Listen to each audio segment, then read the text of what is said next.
Well, welcome to Palestine Deep Dive, and welcome in particular to our guest today, Mr. Nidal Younis, who's Mayor of Masafer Yatta in the occupied Palestinian territories, the West Bank. And I'll shortly introduce Nidal to you, but this broadcast to you really happens on another extremely dark day. Today we've learned 77 Palestinians waiting for food aid have been killed, as reported by Al Jazeera, 250 wounded after being shot at by Israeli forces in Gaza. And this follows a statement yesterday from the United Nations in Geneva. And it's just worth a moment of reflection on this, because the United Nations reports that in just over 4 months in Gaza, there have been more children, more journalists, more medical personnel, and more United Nations staff killed than anywhere in the world during a conflict.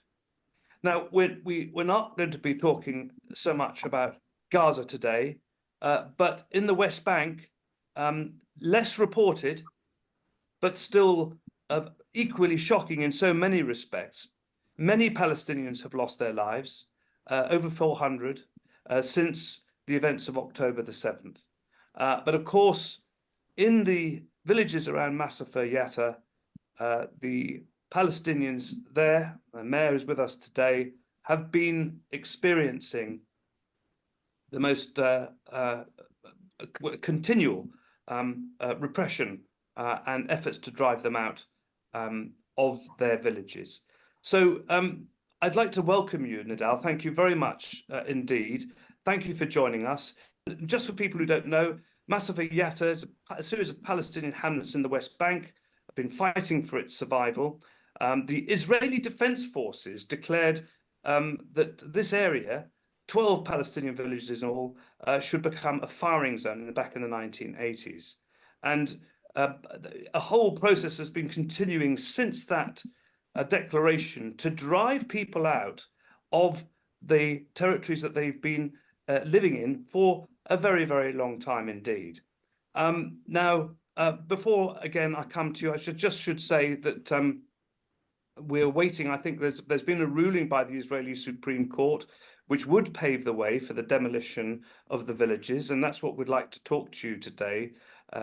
And also in its ruling, the court said that it had found that Palestinian dwellers whose inhabitants have kept a distinct generations-long nomadic way of life had not been permanent residents of the area when the Israeli military first declared it a firing zone in the 1980s. So I just wondered if I could begin by asking you, given what the Israelis are saying about how long your communities have been living and farming and working these lands in the West Bank, how long have you been as a community living in this part of the West Bank? And when did the Israeli authorities decide that you had to go? Masafer Yatta has existed for hundreds of years. We can see this with the dates written into the available documents we still have today. For example, I still have my grandfather's shop deeds from Jimba village in Masafer Yatta. The deeds were formalized in 1883, and there are many other documents since the time of Ottoman Empire, but Palestinians have lived in Masafer Yatta even before the time of these documents. Right. And I mean, it's the United Nations and all member states, the international courts, they're all very clear that the land occupied by Israel after 1967 is being occupied illegally. So I think a lot of people are asking this question: how is it that the Israeli courts are claiming to have jurisdiction over this? How is it the Israeli courts are deciding whether you can stay in your homes? Sure, the entire world and many international resolutions recognize that this land lies within the border of 1967 and is now occupied by Israel. This is what the international community and free countries believe in, but unfortunately, Israel does not recognize this. Everything Israel is doing each day is against this legal fact. The Israeli Supreme Court's justification of forced displacement of Masafer Yatta's population is that they are constructing a military shooting range. The judge who made this decision is himself an Israeli settler who lives on a stolen land that is not his, dwells in a house constructed without an Israeli building permit. Most Israeli civil administration inspectors who issue and apply these resolutions also live in houses built without permits. This is illegal even under the Israeli law. Thank you. And I mean, I think we mentioned a figure of around about 700 people, but I don't know if we're correct. I mean, how many people so far have been forced to move over the years against their will by the Israeli authorities, and where have they gone? As a result of the occupation's restriction placed on Masafer Yatta villages, such as restrictions on construction and developing essential infrastructure, the population of this village has not grown since 1970s. These restrictions force young couples to move to surrounding cities such as Yatta al-Dhahriya, or even sometimes they are forced to move outside of Palestine altogether. The primary reason behind the decrease in population is because Palestinians are unable to live meaningful lives and reach their full potential as a result of these imposed restrictions, and so hundreds have no choice but to leave Masafer Yatta. The forced displacement started more recently. And I wanted to ask you also a question about effectively the ethnic cleansing of Palestinians from both West Bank and Gaza. But before I do, I just want to ask about the people who have been driven from their homes so far and those who are under threat. Do people receive compensation from the Israeli government? Are they provided with new homes and new lands? What happens to them? Of course not. The Israeli government only takes part in the forced displacement of these people, and it doesn't take any subsequent responsibility of where these people should go once they have been removed. They illegally kick them out of their lands, which have belonged to them for hundreds of years, and don't even find it necessary to consider where they should go. It's very shocking, this, Nidal. And I mean, there has been a lot of reporting in the media about your situation before the war in Gaza. But would you say, because people are talking about this now, that there's a deliberate policy of Israel to ethnically cleanse as many Palestinians from their homelands? And do you see a parallel, a similarity? Do you see a similarity between what has been happening with you and your communities and what is happening to people in Gaza now? The Israeli ethnic cleansing policy toward areas B and C in the West Bank has been ongoing since well before October the 7th. Its intensity has violently increased since 2019, but October the 7th was an extra factor in increasing the ethnic cleansing. In West Bank, we have a silent ethnic cleansing. Its tools are the Israeli civil administration, the settlers, and the constant changes in military law. In Gaza, we have an overt ethnic cleansing. Its tool is the Israeli war machine. Today, we have seen people waiting to receive food aid are getting killed in northern Gaza. And I wonder, I mean, talking about your daily life in the villages, I mean, we've read that there are Israeli army checkpoints at entry and exit points of your villages. I many years ago, I witnessed that in Jenin on a much bigger scale, the Israeli checkpoints. So I can picture them in my own mind. But can you, for our viewers, explain to us what it's like for, in the daily life of people? What is their experience with checkpoints, and how do they go about there? How can you be farming if you're having to go through checkpoints all the time? Could you just tell us something about daily life? It's necessary to understand that the road network Israel built in West Bank, known as the detours, was mainly built to serve the settlement and the settlers. It is indeed a part of a system used to swiftly cut all the connections between all Palestinian cities and to easily besiege and surround any village or city, subsequently making people's lives miserable. Pupils suffer to go to their schools, university students suffer to go to their universities and colleges, and people also suffer to go to markets. Instantly after the 7th of October, on the 8th of October, each Palestinian living in the West Bank, in any village or city, was automatically living in extra misery. And I mean, have you had are diplomats, are journalists, are foreign politicians, are they able to come and visit? Have they seen for themselves in recent months what is happening?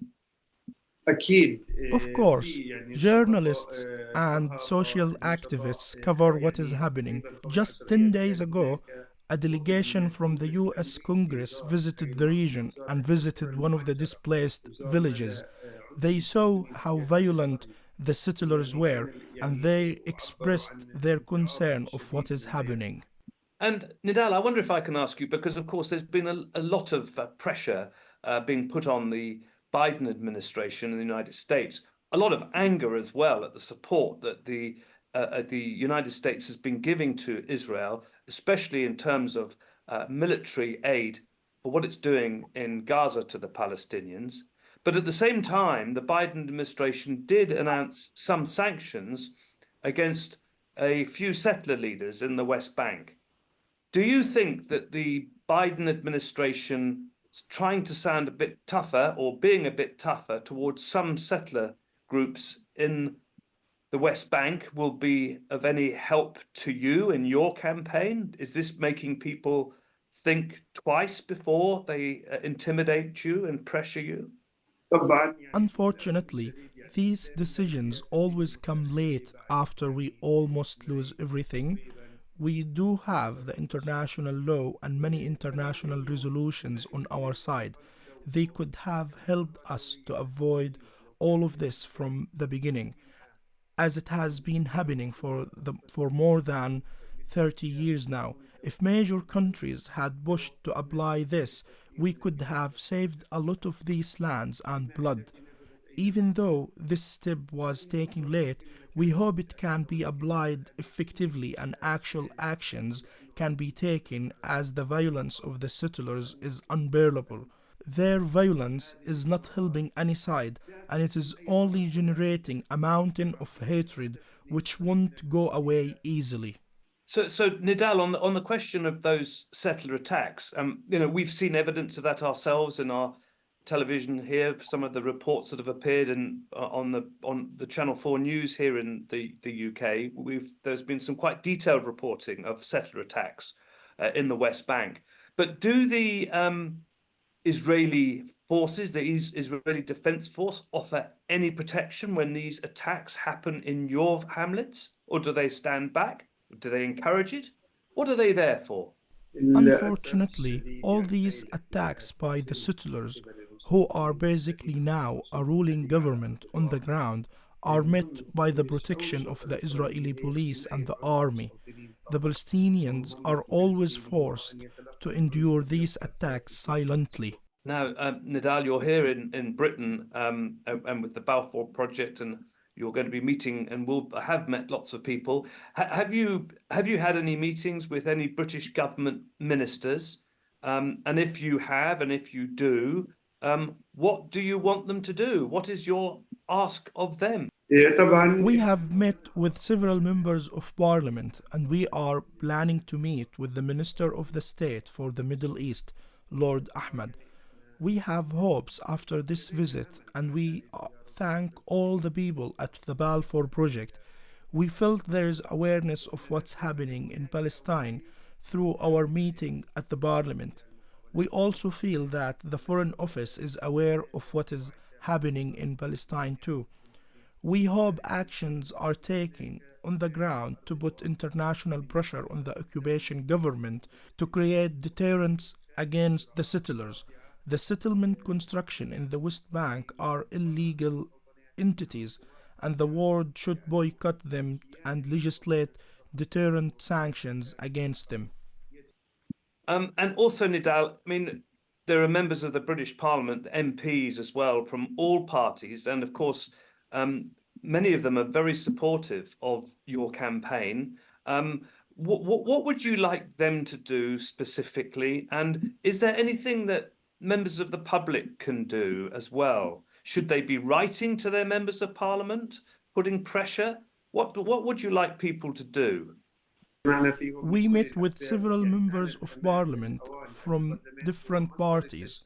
It is the time now for the parliament, as the source of all legislation, to come up with a new bill to recognize the state of Palestine on the borders of 1967. Such a recognition will put immense pressure on the settlers and will encourage other countries to do the same.